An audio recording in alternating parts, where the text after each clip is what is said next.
Hey YouTube, Hans here, the Harbor Freight Mini Mill project. I thought it would be fun to do a little shop tour. We'll see how it goes here. I'll do a little walk around and maybe I'll focus on one tool in my shop for today, and we'll see how y'all like these videos, and I can go more into other things you're interested in, especially if you ask. So start off with this is a small 2-car garage. I got a service door, and then I've got my double door. But here in this corner is my materials, and I've got the longer materials, and then I've got a cabinet there with like aerosols, paint, flammables, that kind of stuff.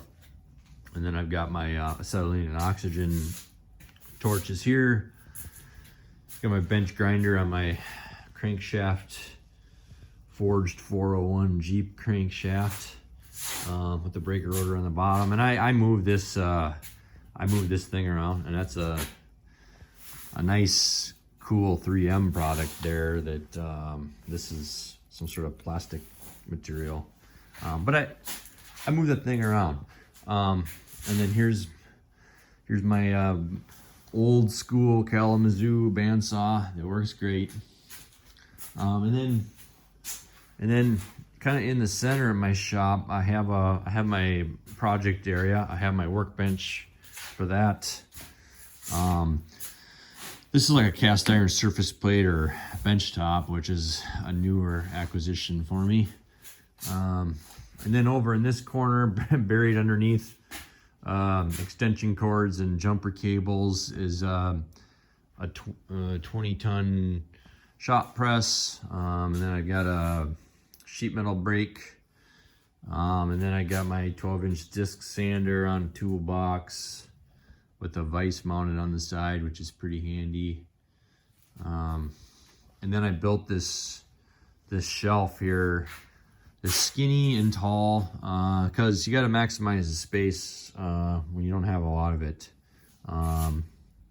So kind of a cool thing I have here. This green thing is it's a spring winder, actually, is what that is. And I've got some tooling for my Diacro bender and a rotary table there. And in here I have my tool post grinder, which I used on my mini mill project to get the good finish on the ball screw and hold down clamps, etc. Then got my heat treat oven here. I bought that from Barzy Industrial out of California. Dan's making them.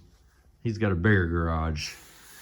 Then I've got some sheet metal tools where some of this extruded material, again, due to space constraints, I made these so that way I can slide the one forward I want to use, and then I've got room on both sides of it, or I can slide it back. And then I've got this German arbor press. It's a small one, but it's pretty precise. And then I've got this is a punch, and then this is a hand tapper, which is real handy. They don't cost that much, and it makes it so much easier to tap holes.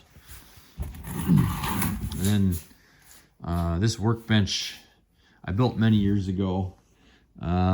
Recently, in an effort for more space, I cut out the front face of the 2x8 and I put in these soft close drawers because I've got every cubic inch filled up here. So I store a lot of material underneath there, and got all kinds of stuff in those drawers down there. And then I've got my mill right here, and this is my toolbox for my mill. I try to keep my tools there, so I'm standing here and I don't have to go very far. One of the benefits of a small shop is the that you don't have to walk very far. So if you're working on a project, it is actually one of the pros of a small shop. This is my surface grinder. It's a 6x12 Boyer Schultz surface grinder. All kinds of room for storage down there. I got a bunch of abrasives and lapping compound down there. And then this is my prehistoric Lindy welder that I think that might have been Heliarch and then Lindy. They've been bought out a number of times. But there's an AC 230 amp AC power supply on the bottom. You turn a hand crank to adjust that, and then there's a DC converter box here, and then sitting next to it, facing the other way, you can't see, that's the high frequency. And then this is the torch for TIG welding. There's no foot pedal on this, and the gas control is right there. And then this is my started out life as my mechanic toolbox. This is the first toolbox I bought, but this is screwdrivers, wrenches, clamps, and then I got some lathe tools in here. I'm not going to go through all that, but the lathe is, this thing is from 1941. It's a Carroll Jamieson 16-inch swing lathe. I don't know if all my viewers are real familiar with lathes, but 16-inch swing means that you can have a 16-inch diameter object turning, and that's what fits in here, which is big. I don't know that I've ever actually tried that.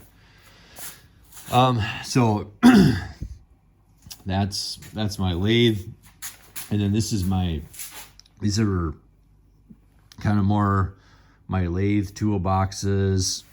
And then I got this drafting cabinet. I got this at an auction. This is kind of a poor man's Lista or Stanley Vidmar. It's got roller bearings on it. You know, this thing's big. I don't know, it's like 40 inches wide. Yeah, this piece of maple top is 48 inches and it overhangs a little bit. You know, I've just got this thing stacked with, you know, I have mostly English because I'm in the US here. I got my small hardware, less than 1/4 inch. That's everything less than 1/4 inch. And then I got some sheet metal dividers here. This is 1/4 inch hardware. This is 5/16, and this is 3/8 of an inch. And then if I go down here, 7/16, 1/2 inch, and then any random bits that are bigger than a 1/2 inch go there. And then I do have an important drawer, and this is my metric drawer. Well, you know, I don't know. We're cursed with being bipolar here in the United States, so you got to have metric stuff. If you're working on, in the past, I've worked a lot on cars and motorcycles, and that's where some of the stuff came from. And I ended up ordering it because a lot of stuff is metric. And bottom drawer, this is my kind of more my mechanics tools, my sockets and everything.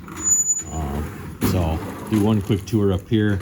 I keep all my nuts and washers up here, and then random bits of other things that are useful.